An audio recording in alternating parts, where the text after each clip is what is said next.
सपा के नेता बताएंगे अनिल दुजाना का धर्म क्या है। ओवैसी भी खोल दे अपनी धर्म वाली किताब। देखने यूपी में चल रहा है माफियाओं का वक्त खराब। योगी बाबा सबको देते हैं एक जैसा सम्मान। दुजाना की पीछे लगी थी 60 टीमें। यूपीएसटी अपने मेरठ में किया काम तमाम। अब क्या कहेंगे अखिलेश।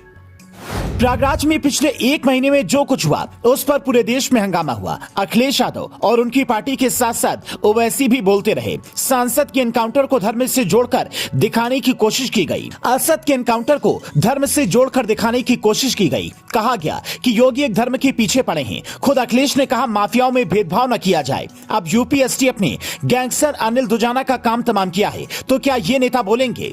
अब ये लोग बताएंगे कि अनिल दुजाना का धर्म क्या था, या फिर अखिलेश यादव इस बार उसकी जाति बताएंगे। अनिल दुजाना का हरियाणा, दिल्ली, राजस्थान और पश्चिम उत्तर प्रदेश की क्राइम वाली दुनिया में सिक्का चलता था।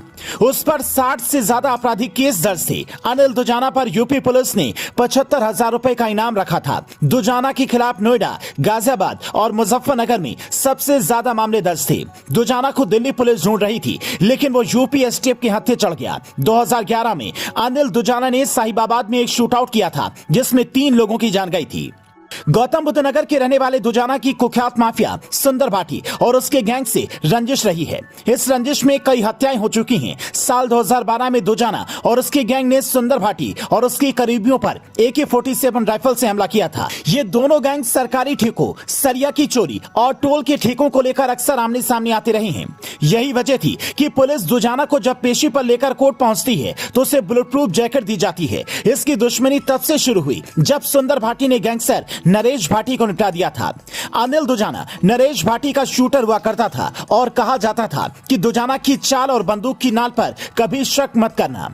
यहीं से सुंदर भाटी और अनिल दुजाना के बीच अदावत की शुरुआत हुई, जिसमें कई बार गैंगवार हुआ, क्योंकि नरेश भाटी गैंग की कमान अनिल दुजाना के हाथ में थी। अनिल दुजाना के पीछे यूपी पुलिस की 60 टीमें लगी थी, जिसने इस अपराधी की तलाश में 20 से ज्यादा जगहों पर छापेमारी की थी। जैसे ही अनिल दुजाना का एनकाउंटर हुआ, सोशल मीडिया पर अखिलेश यादव और वैसी जैसे नेताओं से जनता सवाल करने लगी कि अब बताओ इसका धर्म क्या है, या सिर्फ अतीक अहमद का ही धर्म था, क्योंकि अनिल दुजाना कोई अतीक से छोटा गैंगस्टर नहीं था। अतीक प्रयागराज में तो दुजाना 3 राज्यों में खौफ का बायस बना था।